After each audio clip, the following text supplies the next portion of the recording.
Bismillahirrahmanirrahim. Assalamualaikum warahmatullahi wabarakatuh. Selamat datang kepada anak soleh solehah dalam mata pelajaran Akidah Akhlak. Bagaimana kabarnya hari ini? Semoga kalian dalam keadaan sehat walafiat dan selalu dalam lindungannya Allah Subhanahu wa taala. Hari ini kita akan melanjutkan pelajaran Akidah Akhlak tentang beriman kepada Nabi dan Rasul. Nah, nama-nama Nabi dan Rasul. Nah, nama-nama Nabi dan Rasul yang kita wajib imani ada 25. Nah, yang pertama yaitu Adam alaihi salam, Nabi Adam alaihi salam, kemudian Nabi Idris alaihi salam, Nabi Nuh alaihi salam, Nabi Hud alaihi salam, Saleh alaihi salam, Ibrahim alaihi salam, Lut alaihi salam, Ismail alaihi salam, Ishak alaihi salam, Yakub alaihi salam, Yusuf alaihi salam, Ayyub alaihi salam, Syuaib alaihi salam, Musa alaihi salam, Harun alaihi salam, Zulkifli alaihi salam, Daud alaihi salam, Sulaiman alaihi salam, Nabi Ilyas alaihi salam, Nabi Ilyasa alaihi salam, Nabi Yunus alaihi salam, Zakaria alaihi salam, Yahya alaihi salam, Isa alaihi salam, dan yang terakhir Nabi penutup Nabi ya, Nabi akhir zaman dan tidak ada lagi Nabi setelah beliau, yaitu Nabi Muhammad alaihi salam. Nah, itu adalah Nabi dan Rasul yang berhak kita imani sebagai seorang Muslim. Nah, Nabi dan Rasul itu memiliki sifat. Ada 4 sifat yang wajib ya, yang wajib ada di setiap Nabi dan Rasul.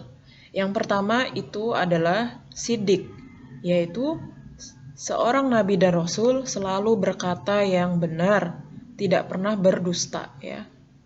Tidak akan mungkin seorang Nabi dan Rasul itu berkata yang dusta ya, atau lawan dari kata sidik itu adalah pendusta atau kazib ya.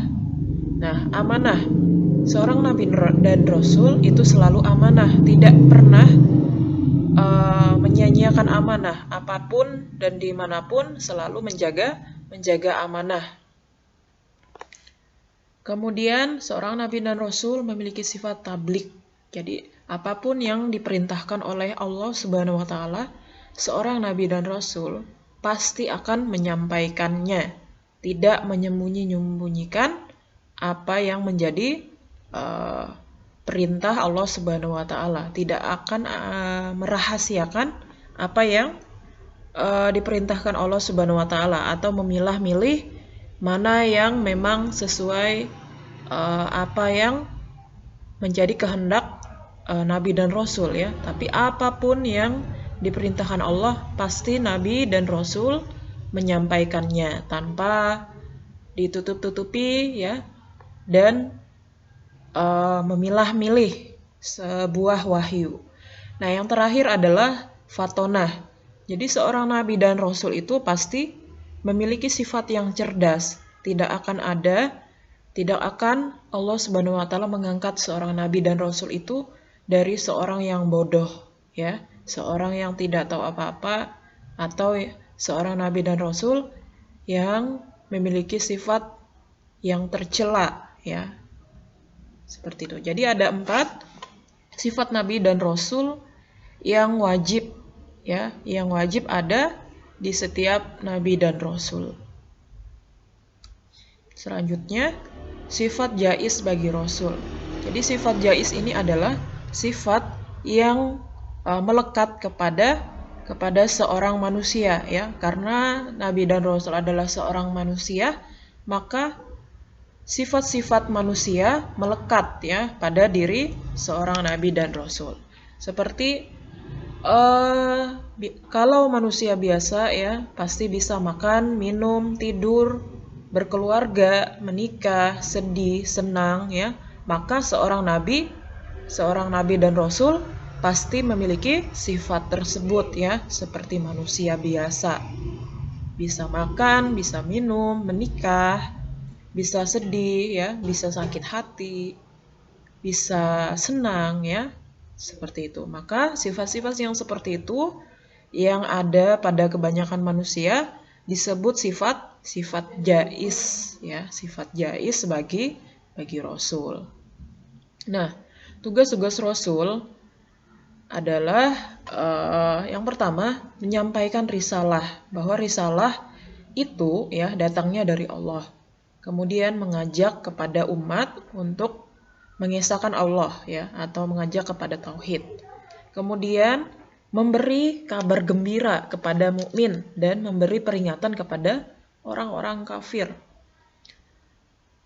Kemudian menunjukkan jalan yang lurus kepada umat manusia.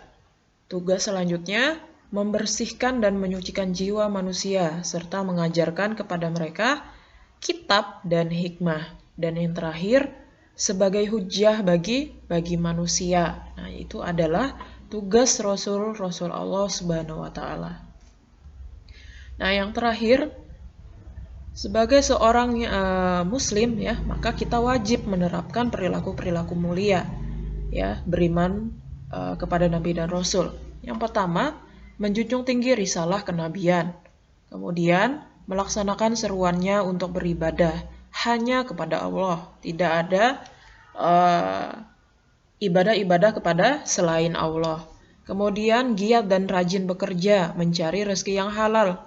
Tidak boleh bermalas-malasan atau berpangku tangan. Selalu mengingat, memahami dan berperilaku sesuai dengan tuntunan Rasulullah Shallallahu Alaihi Wasallam. Dan yang terakhir, melakukan usaha-usaha agar kualitas hidup semakin meningkat dan diangkatlah derajat kita, baik di hadapan manusia maupun di hadapan Allah Subhanahu wa taala. Nah, itu sedikit materi akidah akhlak pada hari ini. Semoga kalian bisa pahami dan kalian terapkan perilaku mulia ya, beriman kepada nabi dan rasul. Demikian, billahi fisabilil haq fastabiqul khairat. Assalamualaikum warahmatullahi wabarakatuh.